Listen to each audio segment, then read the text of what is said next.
Welcome back. The Gauteng Social Development Department plans to reprioritize its budget for this financial year, but the Democratic Alliance has slammed the decision, saying 500 million rands being moved away from non-profit organizations is a challenge. And for more on this, we're joined now by DA Social Development spokesperson Refiloe Nt'sekhe. Good to have you, and thank you very much for your time. From what I am gathering from the MEC, right?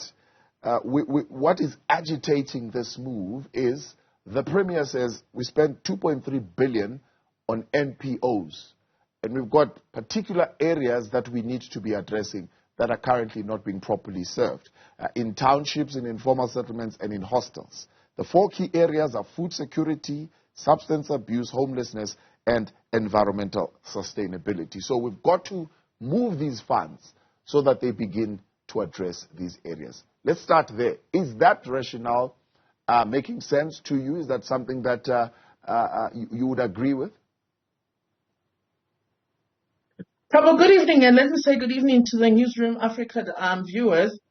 What we are doing, I'm not saying that it's, the areas are not important, but they're literally moving money away from people with disability, elderly people, orphanages, which we know as CYCCs, as well as people who depend on food parcels to take their ARVs. So you cannot say one area of vulnerability is more important than another. It's more important to sustain everything that you have and try and continue on the way that it's being done. So to try and take 500 million, what will happen to those people that are beneficiaries of those NPOs? As an example, there's a facility that takes care of about 2,000 disabled people. What will happen to those people when the money is taken away from them? What will happen to people who need food parcels to take ARVs? Imagine elderly people who need frail care. If they are not looked after, maybe their family members have immigrated. Imagine those in the disability homes. So we are saying you don't need to reprioritize this money. You need to really maintain what you've already been funding, because these NPOs are dependent on government, and government does not have the capacity anyway. If all the NGOs abandoned ship and said, okay, government, go and look after these people yourself. So they're arguing, for example, on that question of food parcels, that we could continue to give food parcels, but it's not sustainable. What we have decided as far as the question of food security across the board would be rather skill those people to be able to grow their own food. Thabo, there's a reality. I'm in this department. I've been oversighting this department since 2014. Between the past 5 years, this department has returned 1.2 billion rand back to Treasury, failing to use this money, particularly in the areas around food parcels, dignity packs. So I'm saying to the department, you need to build up the capacities to spend the money allocated to you. They've never done a very good job with youth development. So what they need to do, instead of breaking what is not broken, is to actually fix the areas that they've been failing to perform on, particularly on the youth development space, to create more employment, especially when you look at where the economy is going. A lot more people are dependent on government and welfare because the economy has been going downward spiral instead of increasing jobs in the country. What's the potential of jobs that could possibly be created in the environmental sustainability key area? Because it looks like they are, of course, looking at that as some kind of area where they could bring skills around recycling and so on and so forth that could be directed at young people. Thabo, you need to do these things in a parallel process. In the area, there is 2 programs and sub-programs in Program 5, Youth Development and Women Empowerment Programs. That money could be better used to come up with programs that will actually sustain women and get them out of abusive relationships and dependency of government, like the people who are dependent on SASSA grants right now. You could better use the money for the youth development to actually create far more sustainable projects. If the recycling is an opportunity that has not been tapped into, then government should start tapping into that area. a lot of the times for the past couple of years, they were using unaccredited trainers where you find youth go for training, but actually the training is not worth the paper that it's on. I think it's only recently, in the past 2 years, that they started using accredited for trainers. And I'm saying there's far more that can be done with the money that is already in that space. So don't compromise the other vulnerable sectors like the elderly, the disabled, the orphans and vulnerable children, as well as people who depend on food parcels, because right now it's not everybody that can get a job. It's not everybody that can start a business. So what's the thinking? The economy starts growing, we need to look after the vulnerable. And this department, social development, by its very name, it talks about the welfare sector of this province. Yeah. What is your thinking then around particularly the foster care program? Because the MEC, they're saying, well, there are 5,000 officials currently in government that could possibly be taking care of this aspect of foster care. So in other words, insourcing as part of the realignment. Insourcing is not the problem. They don't have the full capacity. You're talking of a province that is sitting with 15 million people with a high unemployment rate. So if you close down these NGOs, I promise you, if Esidimeni is anything to go by, I'm telling you, that will be a drop in the ocean of what's going to happen to the vulnerable in Gauteng if they stop funding these NGOs.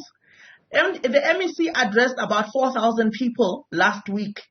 Those 4,000 people were saying, give us money. We haven't tired of being fed. This feeding thing of having meetings and feeding is not good enough. They went and had meetings, and they only had the meeting successfully on the third day. They canceled twice and paid Gallagher Estate for 2 days in a row. That money could have been spent alleviating something to do with the vulnerable, whether it's poverty or helping an old age home. And they only got it right the third day to actually sit down. Imagine the money that was spent to feed 4,000 people and get a hall to accommodate those people. There's a lot of wastage in this particular department. So building capacity is not the problem. Don't break the current system that is working with the NGOs. And why is Gauteng the only one doing it? You know the reality in the DA, we actually talk to our counterparts. I've spoken to the Minister of Social Development in the Western Cape. She's saying the most important thing is to sustain what you already have, because government does not have capacity. And if you're talking to foster care, the reality is a lot of our social workers are not trained well enough and specialized to go and represent children when they go to court, so we can get out of the foster care, so we can get them quickly into foster care and quickly into adoption. So we have a backlog of our children sitting in systems where they could be in loving homes because unfortunately their papers are not properly filled in. So the magistrates will keep turning them down when they go to court to represent these very, very vulnerable children who ideally should be in loving homes. Where are these NGOs that are currently beneficiaries? I mean, are they making a difference in the areas that they want to be their key areas? They call it TISH, the Township Informal Settlement, and hostels. They are all over the province, Thabo. This afternoon I was talking to an NGO that is operating out of Mfuleni in Sebokeng. I've spoken to people in Mamelodi. I've spoken to people in Atteridgeville. I've spoken to people in Soshanguve. I've spoken to people in Tembisa, which is where I'm the political head for the DA. I've spoken to people in Kempton Park. They are all over. There's no discrimination. NGOs are working throughout. When you talk about people who are vulnerable, elderly people exist in every community. Disabled people exist in every community. Orphans and vulnerable children exist in every community. So I'm talking throughout the province. They are vulnerable people. So there's no prioritizing giving townships better than suburbs. All these NGOs that I'm talking about are represented in every community, in every sphere. Yeah. So we need to keep those NGOs benefiting from the money that they get from government so they can sustain the lives that they're actually taking care of. Because NGOs, for me, have always been doing work that government should be doing. So in actual fact, government only gives them money, but they're actually doing the work of government. So if they stop paying those social workers and social services providers in those NGOs will collapse, and the beneficiaries, the very, very vulnerable, those are the people that will ultimately suffer. So imagine if there's nobody in frail care to take care of those frail elderly people. They'll end up with bed sores. Imagine them dying because there's no social services providers.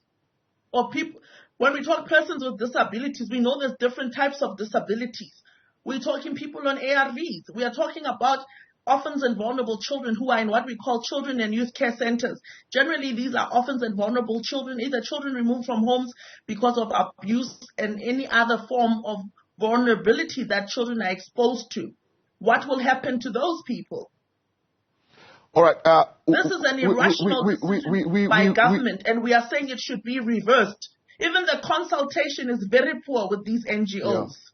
Yeah. We did, by the way, reach out to the MEC last week. She had actually organized to be a part of us in conversation around this issue, and we hope probably this week she will be able to do that and come and address some of these issues. But the question around substance abuse and the inroads that the MEC says is being made around the call center that I suppose between November and December last year received close to 19,000 calls. How effective is that intervention? When the Premier took over, I don't know if you remember, he pronounced that he's going to have a farm where people go for 6 months. So they were inundated with calls. That's the last question where I asked questions. He had said that they received about 70,000 calls, and they don't have the capacity to accommodate the 70,000 people. First of all, the farm hasn't even been registered. They need to relook the program to make sure that they can cover for the different types of substance abuses that exist. And unfortunately, we don't have enough time for me to take you through all of that. So they defaulted to the existing substance abuse facilities such as Cullinan, its father, Robert Ferreira, which exists in Cullinan next to the correctional facility. At the moment, they can't even cover that 70,000. So I think they were premature in their pronouncements. They didn't have the capacity to take on the demand that would come when they announced that they are going to help persons with substance abuse or loved ones. If you are a family member or a mother or a parent dealing with a youth who has a substance abuse problem. But what you cannot do is then take away another vulnerable community and compromise them and then empower another vulnerable community, because social development must look after all the programs that exist within the space of vulnerability, which is where the welfare sector is. What this is going to do is really kill the welfare sphere, and that we cannot afford. Refiloe, appreciate your time. Thanks so much for coming on. Refiloe Nt'sekhe, DA, Shadow Minister for Social Development.